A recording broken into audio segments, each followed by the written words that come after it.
Hello, friends. It's Lisa Williams. I am the Chief Inspiration Officer here at Perfect Side Gigs. Welcome to our virtual summit interview series, Corporate to Entrepreneur.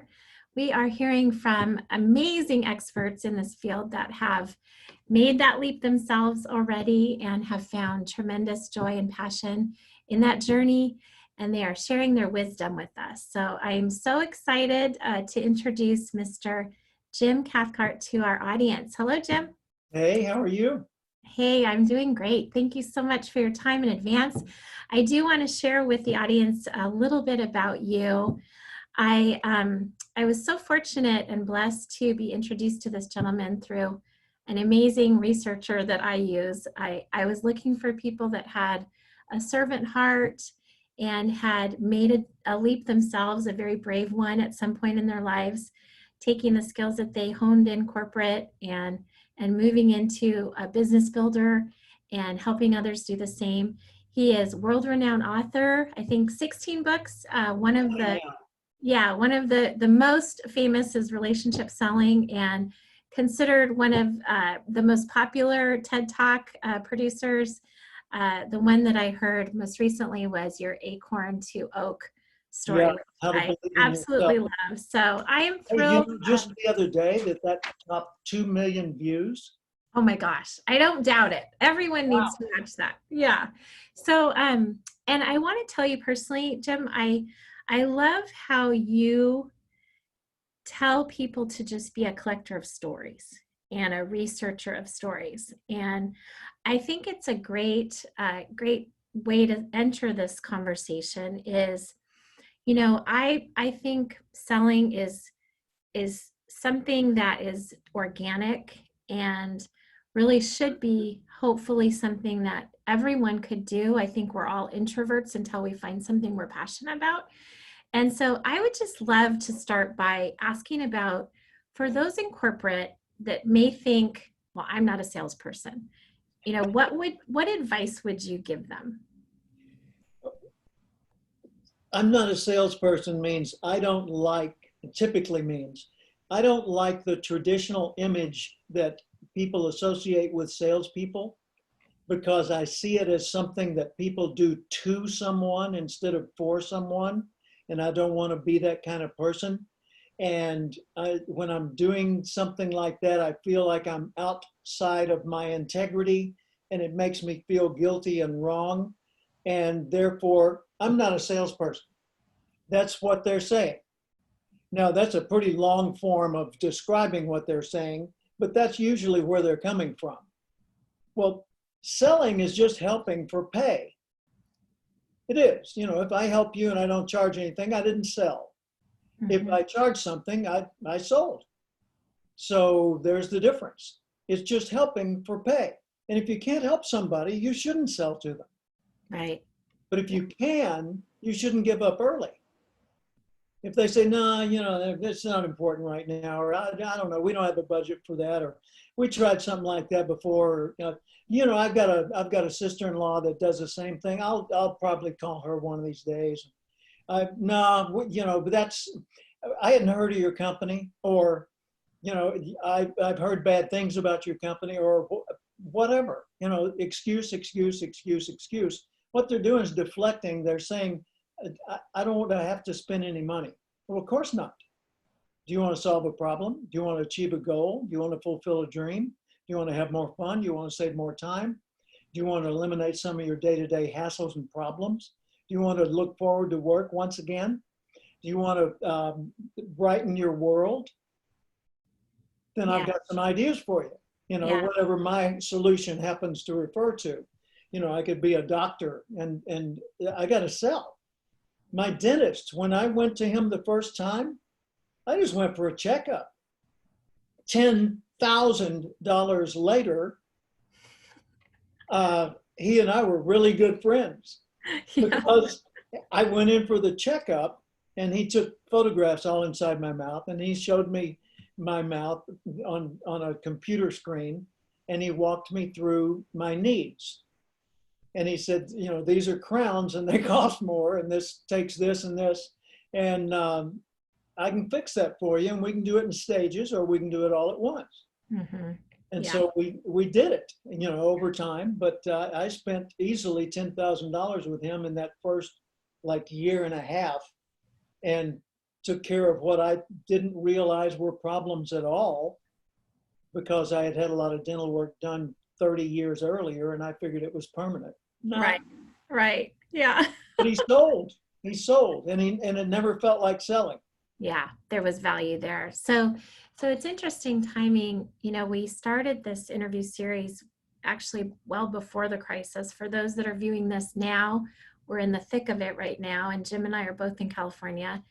I'm curious, Jim, for you, when there are so many priorities, the usual priorities that are secondary to survival right now, what can people do, in your opinion, to still make smart decisions, especially those that maybe have been impacted by a layoff Yeah, and considering doing would be like something, everybody. yeah, considering maybe doing something for themselves. Yeah, in a time like this, Maslow's hierarchy of needs, it's survival at the bottom level, just basic physiological needs, food, shelter, safety.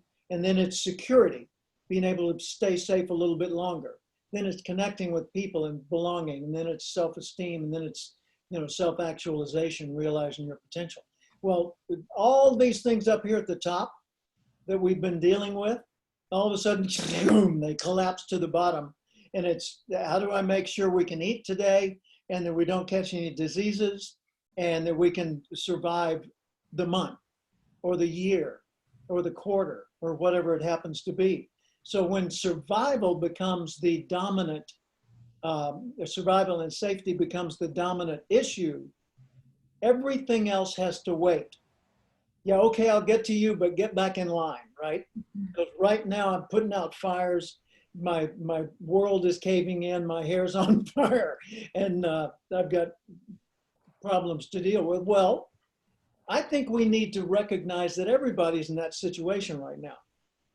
My son's a hotel executive. He recently had to, he's the director of human resources. He had to lay off one at a time, face to face, 555 people. He said, Dad, usually in a week, I might have 1 or 2 moments when an employee cries. Mm-hmm. He said, now it's every hour. So he had to lay off all these people. Then he had to go home after they had shut the hotel down. It's a big luxury hotel. Mm-hmm. And so he's laid off, but he still had to do a lot of work from home for the first several days. And now then he's in the same position. And, none of us know in a situation like that whether we're going to be rehired, or whether we're going to rehire other people if we're the one doing the hiring, or whether our suppliers, our best customers, or anyone else is going to be around.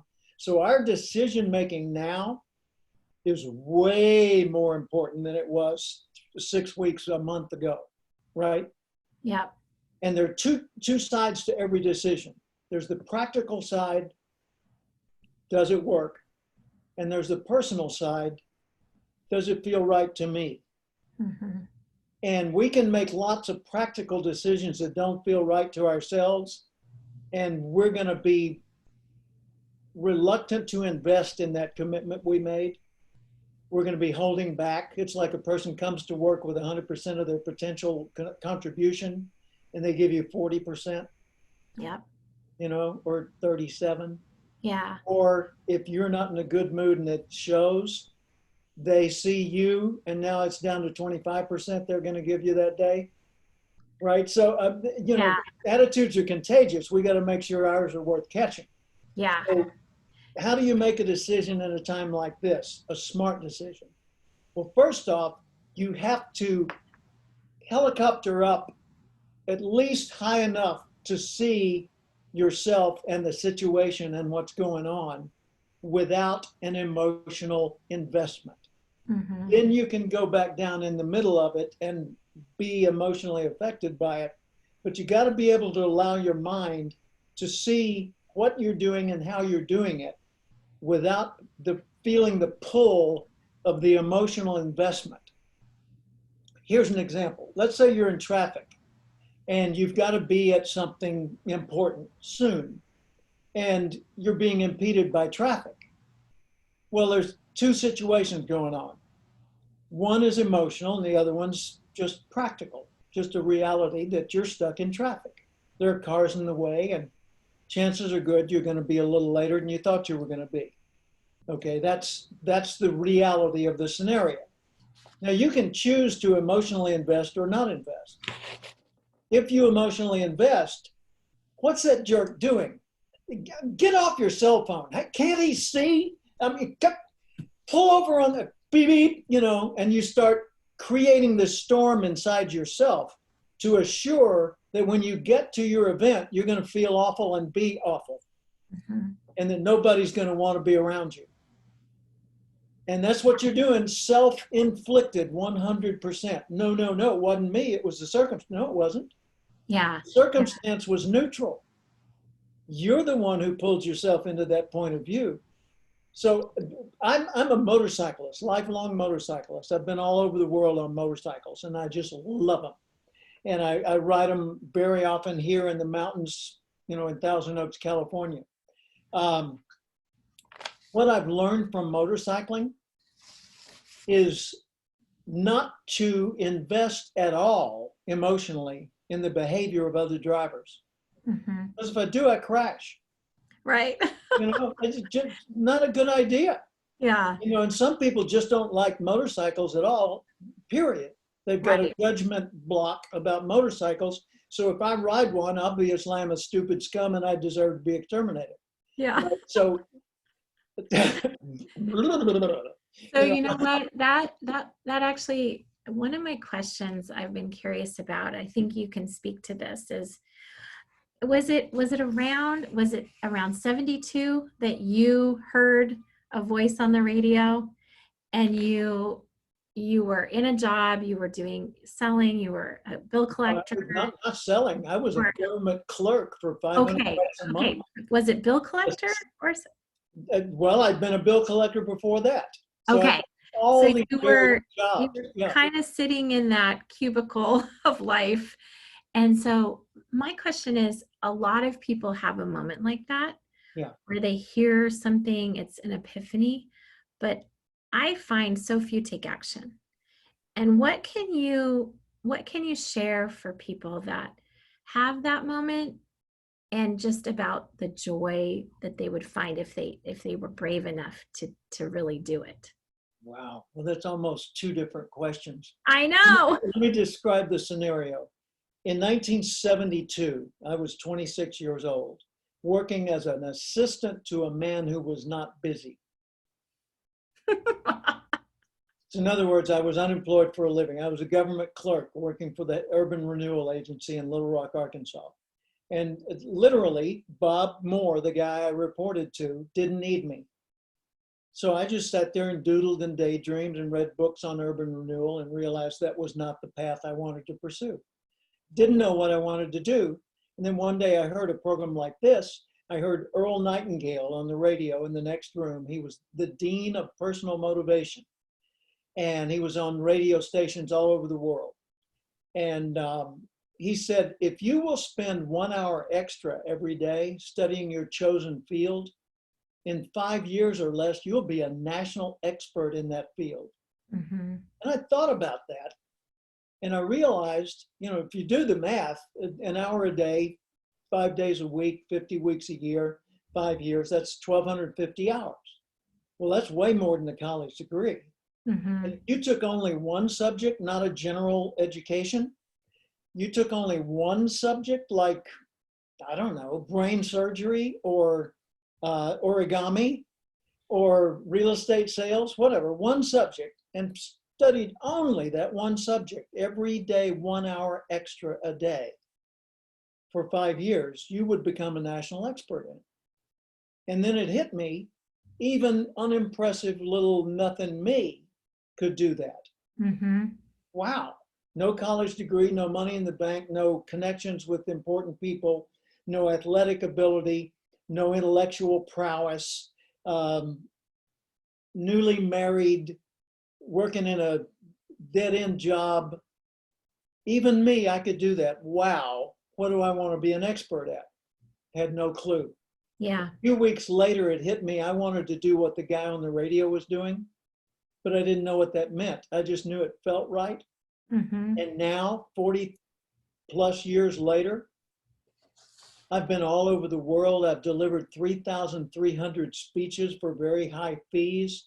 I've worked for 2,500 different organizations. I've spoken last year, 71 days of lecture touring in China on 6 separate trips, also Malaysia and Singapore. And I've flown in private jets to France to do a seminar for engineers. And I've motorcycled through Monte Carlo and done training for people over there. Oh my God.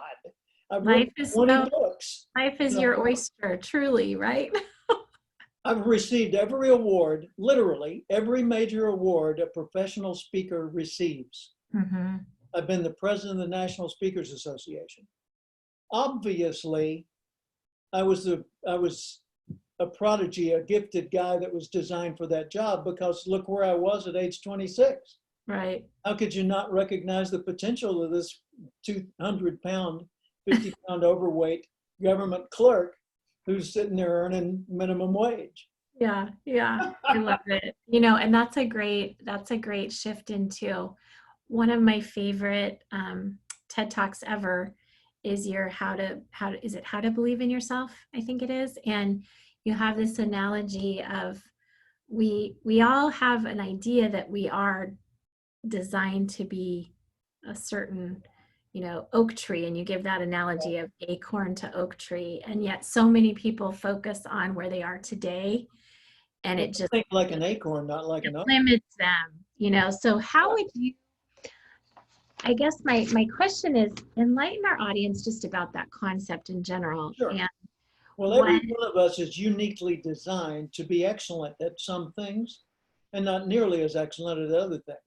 We could do anything we chose to if we found the right resources or the right connections with other people or the right methods and tools. But a lot of things wouldn't be particularly satisfying to us. And, if you follow your values, you follow your spirit, what you feel you're meant to do, if you experiment throughout your life and find that path, and then start making little day-to-day choices that tailor more and more of your life to be doing more and more of that. That's kind of like getting a suit that doesn't fit you at all, but you take it in a little on one side one time, and then another time you adjust the sleeves, and before long it's a perfect tailored fit, bespoke. So I think we ought to do that with our life.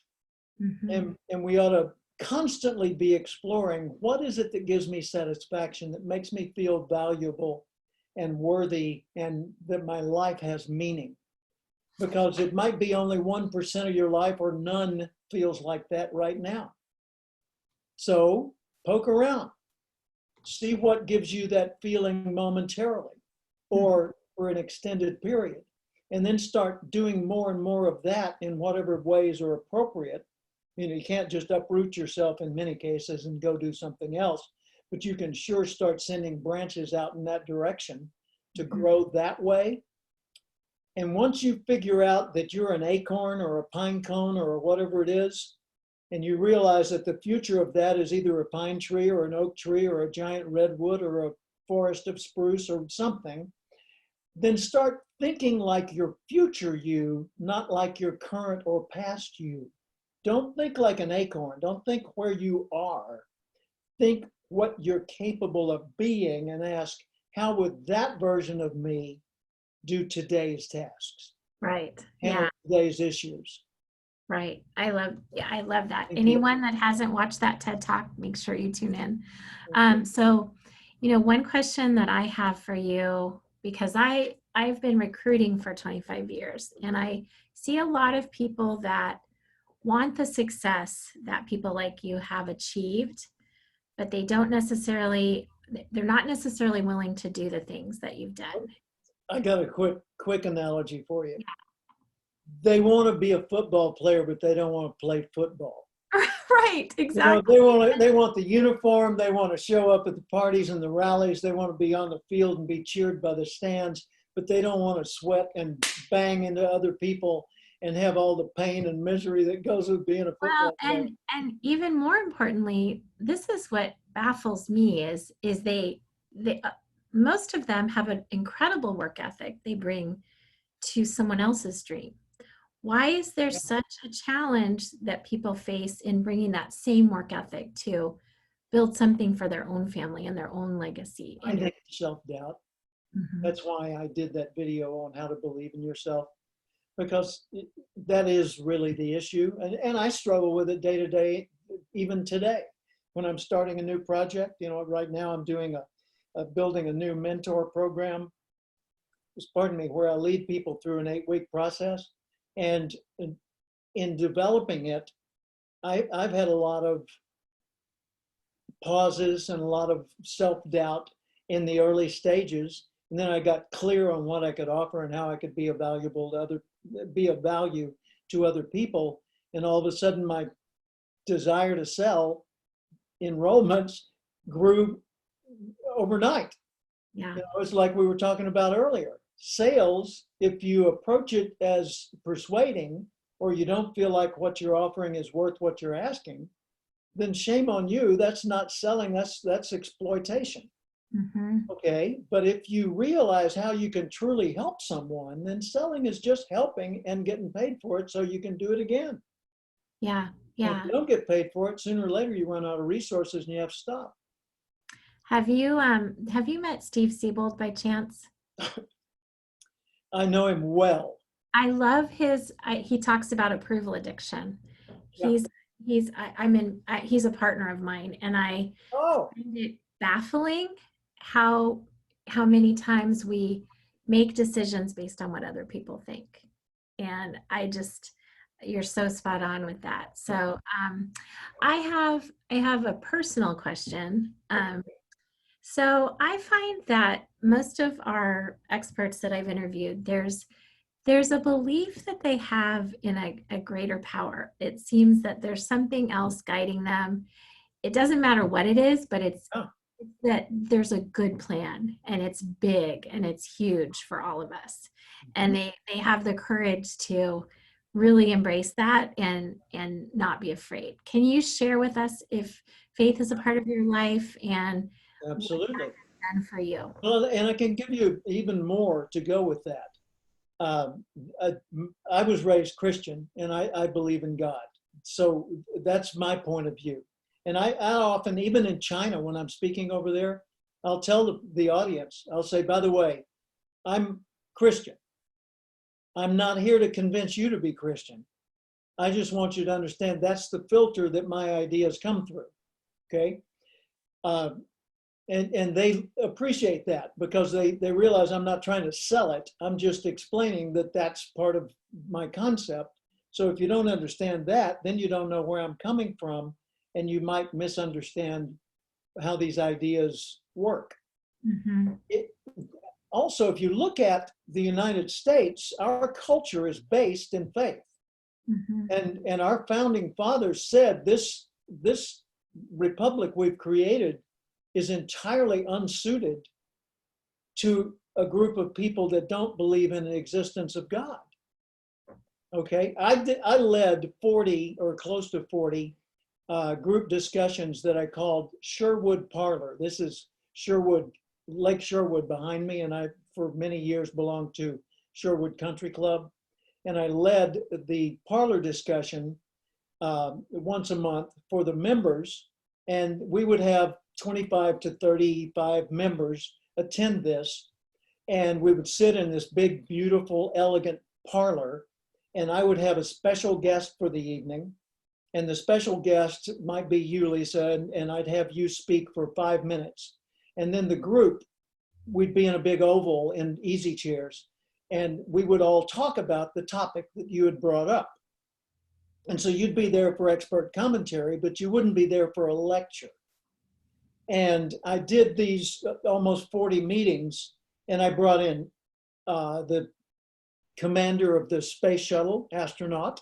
I brought in famous authors, philosophers, corporate leaders, motivational speakers, famous entertainers from Hollywood and from the music industry. And every topic that we talked about, we would talk for 2 hours, and then we would adjourn and go to dinner at the club, and everybody was on their own to pay for dinner, but we continue the discussion. And at my table, I always had this special guest with me, and everybody wanted to sit at my table to extend the dialogue. But no matter what the topic could be music, the topic could be philosophical worldviews, corporate strategy. By the end of the 2 hours, the group attending would have easily separated into 2 factions.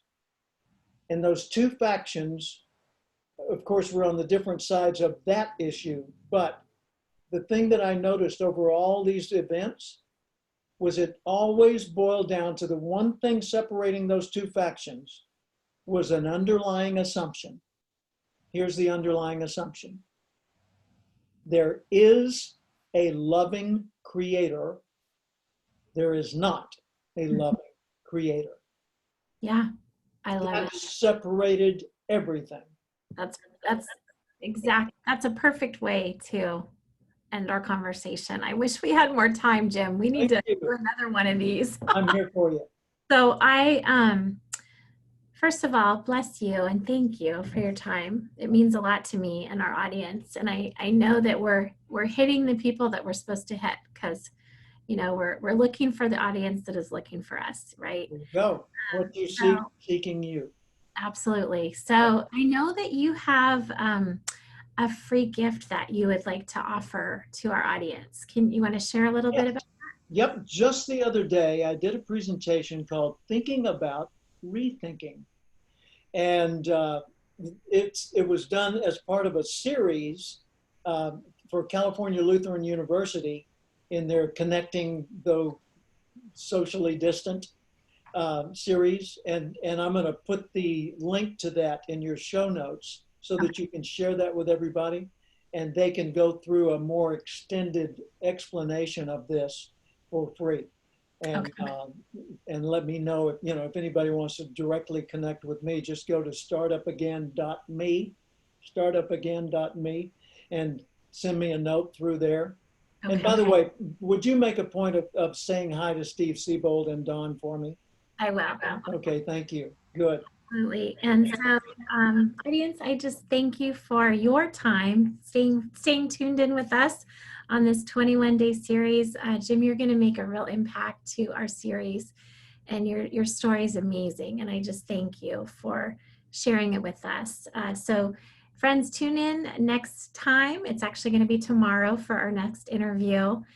We are continuing to hear from the experts who have been brave enough to make this leap into entrepreneurship and amazing business builders and are helping others do the same. Bless you all in your life journey, and we'll see you soon.